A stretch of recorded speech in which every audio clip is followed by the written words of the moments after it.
क्या किसी संस्था के बड़े पद पर बैठे व्यक्ति के खिलाफ छात्रों की असहमति इतनी बड़ी हो सकती है कि उसके असर से पूरे बैच के करियर पर सवाल खड़े हो जाएं और फिर कुछ ही घंटों बाद वही फैसला वापस भी लेना पड़े? NALSAR, यूनिवर्सिटी ऑफ लॉ और बार काउंसिलिंग ऑफ इंडिया यानी कि BCI ने ताजा विवाद ने ठीक यही सवाल खड़े कर दिए। और सबसे बड़ा सवाल यह है कि क्या छात्रों के बढ़ते दबाव और सार्वजनिक आलोचना का असर BCI के यूटर्न पर पड़ा है, या फिर परिषद ने खुद ये महसूस किया है कि पूरे बैच को एक साथ सजा देना सही नहीं था? दरअसल विवाद की शुरुआत नेस्लार के 2026 बैच से हुई। कुछ छात्रों के विरोध से हुई। छात्रों ने विश्वविद्यालय से अपील की थी कि भारत के मुख्य न्यायाधीश यानी कि CJI जस्टिस सूर्यकांत को दीक्षांत समारोह में मुख्य अतिथि न बनाया जाए।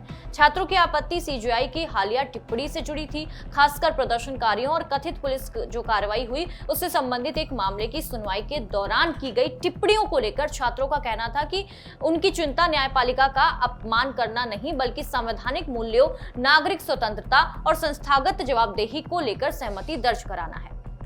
करीब 450 छात्रों के इस विरोध की खबर सामने आने के बाद मामला तेजी के साथ आगे बढ़ा, लेकिन इससे बाद कहानी ने बड़ा मोड़ ले लिया। BCI ने सभी राज्यों बार काउंसिलों को निर्देश दिया कि नेल्सार के 2026 बैच के किसी भी छात्र को एडवोकेट के रूप में नामांकन अगले आदेश तक ना दिया जाए। साथ ही विश्वविद्यालय से रिपोर्ट मांगने और उन लोगों की पहचान करने की बात कही गई जो CJI के आमंत्रण के खिलाफ अभियान में शामिल थे। यानी कुछ छात्रों के विरोध का असर पूरे बैच के नामांकन पर पड़ गया। यही से BCI के फैसलों पर सवाल उठने लगे। आलोचना का सबसे बड़ा असर क्या हुआ? क्या कुछ छात्रों का कथित जो गतिविधि थी उसके चक्कर में पूरा बैच बेकार हो गया, पूरा बैच जिम्मेदार हो गया? उसको कैसे ठहराया जा सकता है जिम्मेदार? आखिर एक कानून की पढ़ाई कर चुके छात्र के करियर और एडवोकेट बनने के अधिकार को सिर्फ इस आधार पर कैसे रोका जा सकता है कि उसी बैच में कुछ दूसरे छात्रों ने विरोध किया था? और यही वजह रही कि BCI के फैसलों को सामूहिक दंड यानी कि कलेक्टिव पनिशमेंट के तौर पर देखा गया और कानूनी समुदाय है इसकी आलोचना उन्होंने शुरू कर दी। इसके बाद BCI ने अपने ही फैसलों में बदलाव किया। परिषद ने कहा कि उपलब्ध रिपोर्टों और जानकारी के आधार पर NALSAR की अधिकांश छात्र निर्दोष हैं और वो उन गतिविधियों में शामिल नहीं थे जिन्हें न्यायपालिका के कथित अनादर से जोड़ा गया था। BCI ने यह भी कहा कि कुछ शिक्षक और बाहरी लोग छात्रों को प्रभावित या उकसाने में शामिल हो सकते हैं, लेकिन सबसे महत्वपूर्ण बात, परिषद ने खुद कहा कि किसी भी छात्र को उसकी गलती के बिना सजा नहीं दी जाएगी। इसके बाद 2026 बैच के छात्रों को अपनी पसंद के किसी भी राज्य बार काउंसिल में नामांकन के लिए आवेदन करने की अनुमति दे दी गई। अब सवाल आता है, BCI ने फैसला क्यों बदला? पहला कारण तो साफ है, पूरे बैच पर कार्रवाई करने का फैसला खुद BCI की बाद की समीक्षा में टिक नहीं पाया।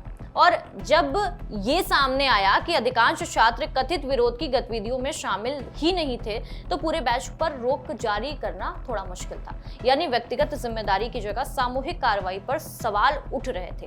दूसरा कारण था लगातार बढ़ती सार्वजनिक और कानूनी आलोचना। BCI का शुरुआती आदेश सामने आते ही ये बहस तेज हो गई कि क्या छात्रों की सहमति को उनके पेशेवर भविष्य से जोड़ना सही है, खास तौर पर कानून के छात्रों के मामले में जहां संविधान अभिव्यक्ति की स्वतंत्रता और न्यायिक जवाबदेही और असहमति जैसे विषयों की शिक्षा का हिस्सा होता है। अब इसी जगह सामने आते हैं जेनजी वाला एंगल। पिछले कुछ समय में छात्रों के कई आंदोलन सोशल मीडिया से निकलकर सार्वजनिक बहस तक पहुंच गए। NALSAR का मामला भी तेजी से राष्ट्रीय चर्चा में आया। सोशल मीडिया पर छात्रों के समर्थन में BCI के फैसले की आलोचना बढ़ी, लेकिन यहाँ तक जरूरी बात समझना ये है कि अभी तक कोई आधिकारिक प्रमाण नहीं है कि BCI ने सिर्फ जेनजी के दबाव या किसी बड़े छात्र आंदोलन के डर से अपना फैसला वापस लिया है। BCI का आधिकारिक तर्क यही है कि उपलब्ध जानकारी के अनुसार अधिकांश जो छात्र थे वो निर्दोष थे और किसी निर्दोष छात्र को दंडित नहीं किया जा सकता। इसलिए जेनजी के दबाव को इस फैसले का निश्चित कारण बताना फिलहाल सही नहीं होगा। हाँ, इतना जरूर कह सकते हैं कि छात्रों की आवाज, सोशल मीडिया पर बनी चर्चा, व्यापक सार्वजनिक आलोचना ने इस पूरे विवाद को ज्यादा बड़ा बना दिया और यहाँ तक कि CJP की जुड़े लोगों ने भी BCI की कार्रवाई पर खुलकर सवाल उठाया और जवाबदेही की मांग की। BCI के फैसलों के पलटने के बाद इसे युवा की जीत के तौर पर पेश किया गया है। हालांकि इस राजनीतिक और सोशल मीडिया प्रतिक्रिया को BCI के आधिकारिक निर्णय का कारण मानना सही नहीं होगा।